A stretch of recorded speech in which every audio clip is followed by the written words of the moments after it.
Hey there, folks. Pliskin here, and it's been a while. I know you guys can barely see me over here. There ain't no light. Oh man, I just got off of work, and I made that last actual video out in the deer woods there about 3 weeks ago, I think. This is still November or something, November 30th, something or another. November 16th. I can't remember. Well, hell, I can't remember. It was the day right after the first day of deer season. And I was like, oh, I'm going to enjoy deer season this year. And, I'm going to get out and go deer hunting, try to every weekend when I'm off work. Oh, if only I could have known what was going to happen. Fuck. That damn day right there, like that, right at Thanksgiving. It was like somebody took a cold bucket of water and poured it all over the state of Indiana. I'm like, oh, and it has not warmed up or got as good as it was there on opening weekend of deer season. It's just been, like right now I'm sitting out in the car. I got away from my sister and her boyfriend. Uh, I clocked out really early because they put me in what's called fluid load. And fluid load is hell on earth. Basically, you're loading semis well, not really by yourself, but you're loading your semis by hand. That's right, you heard me. By hand, stacking the products and totes like a wall, and you build walls all the way till the trailer is done. My typical area that has been typical for me for the last year has been doing the opposite, unloading semis by hand. Taking the product off of the walls that another Amazon built and then throwing them on a conveyor belt. But needless to say, they put me over there, and then the PA thought, oh, well, I'm just going to move Pliskin to about 2 or 3 different trailers because, I'm able to create clones of myself. And, I either way, I got pissed off. Didn't really get pissed off. I was at first, and then I'm just like, because that ruined my night. When they try to get me, and they always come to me because I'm a good worker. I don't go hide in the bathroom for 10 hours a night, like about a third of the people that work here. They don't hesitate to come get me to try and run all the building. And they did that one night. One night there about 2 years ago, something like that. It was in the middle of summer. I guess everybody else got voluntary time off, and they was like, oh, well, we're just going to have Pliskin here run the whole facility. I got moved to like 6 different departments in one night, and I almost got so mad I about threw a table over in the floor because one girl came up and was wanting me to go pallet jack for people after I'd already been moved throughout half of the building. I almost lost my cool, which I usually don't try to, but man, when you're basically the only one that's doing anything, it really pisses you to fuck off, because here you are having to do the job of about 30 other people, and nobody else is helping. I tell you, you're doing everybody else's work, and everybody else has got their thumb up their ass and went and hid somewhere. It pisses me the fuck off. And I about flipped. That was almost about to be one of those nights tonight. Anyway, I'm out here chilling, and the temperature was like 18 degrees. I've got the heat on. And ever since deer season ended, I guess it ended here recently, but ever since it started, I meant to say, it's just been frigid and cold and nasty. I've been so sick of the indoors. And I had so much fun. I was like, oh, I get to go out and go do this, that, and the other. And then it just freaking came the fucking Ice Age 2.0.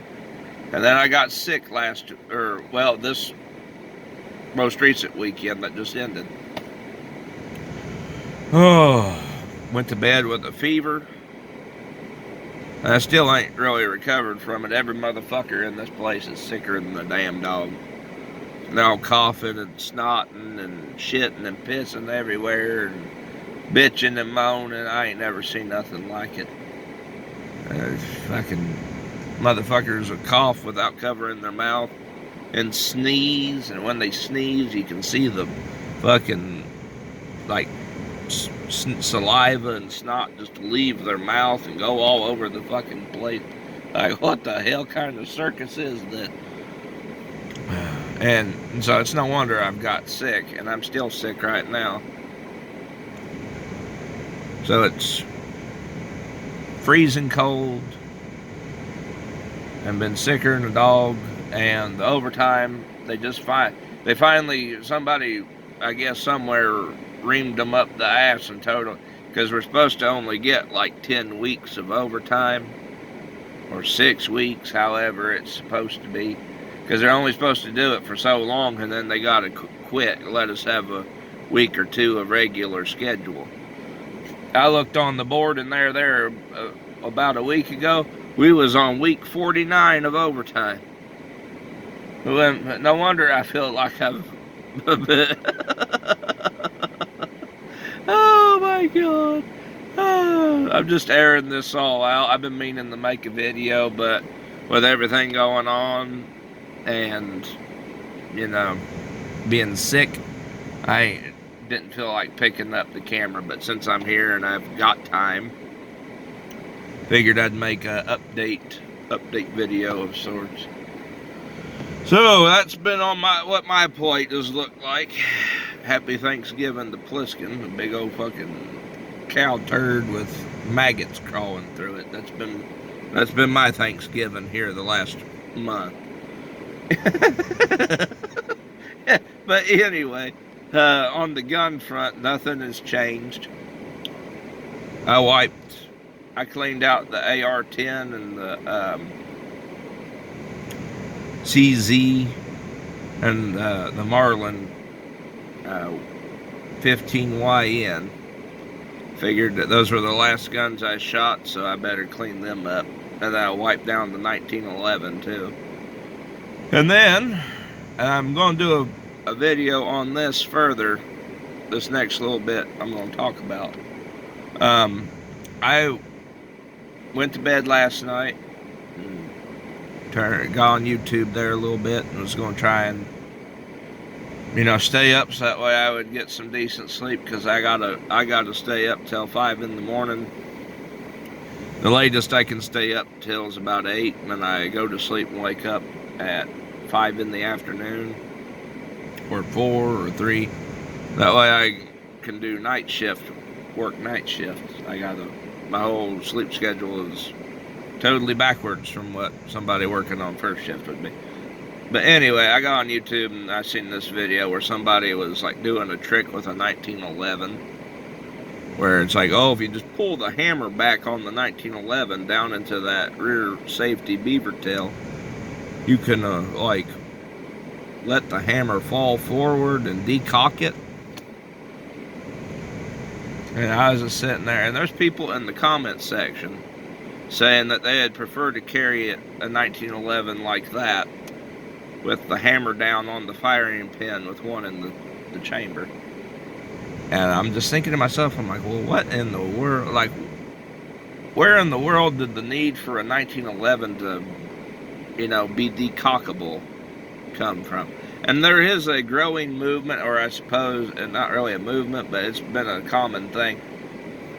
And I'll go about this further in another video, where people are like, they get almost like emotionally distraught at the idea of a pistol being carried with the hammer back in condition 1 with a round in the chamber.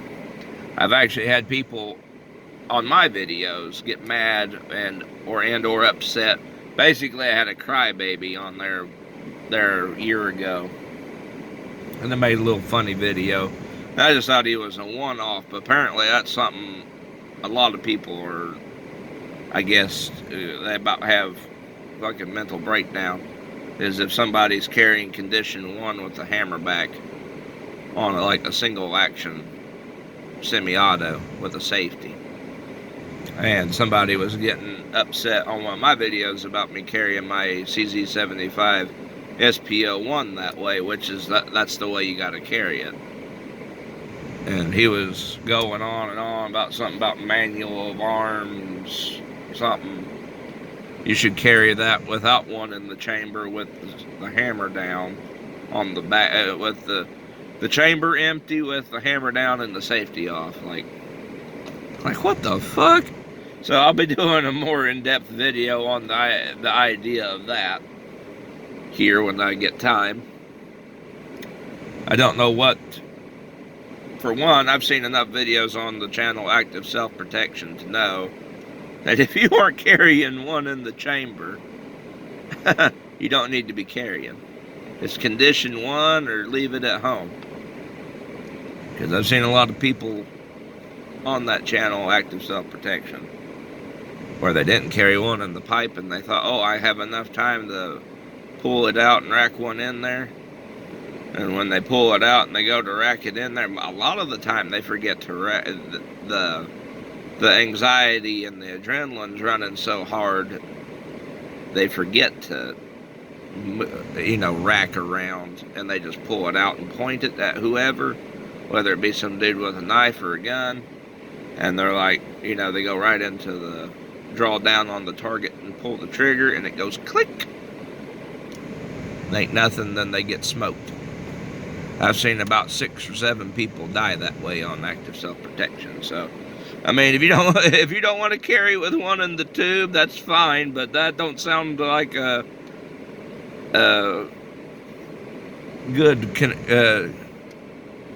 EDC motive or condition to carry to me. You better have one in the tube, or you're just an easy target. You make yourself an easy target. But I'll talk about that more in another video. I'm just hoping, well, I better not say that. I've been through this rodeo one too many times. It's going to be until about March when it starts getting warm again, and even then it might be about April. So I'll make gun videos when I'm able to, when it's not so frostbitten out here, when you can actually stand outside and not get destroyed by the winds and frozen in place like you're in the Ice Age or in the movie The Day After Tomorrow. So that'll be when that will be, but I haven't disappeared. I am just on a hiatus until I, for one, I get feeling better, and 2, it isn't so brisk and brutal out. So until the next one, guys, I'll catch y'all in the next one. Peace. I'll turn my camera off.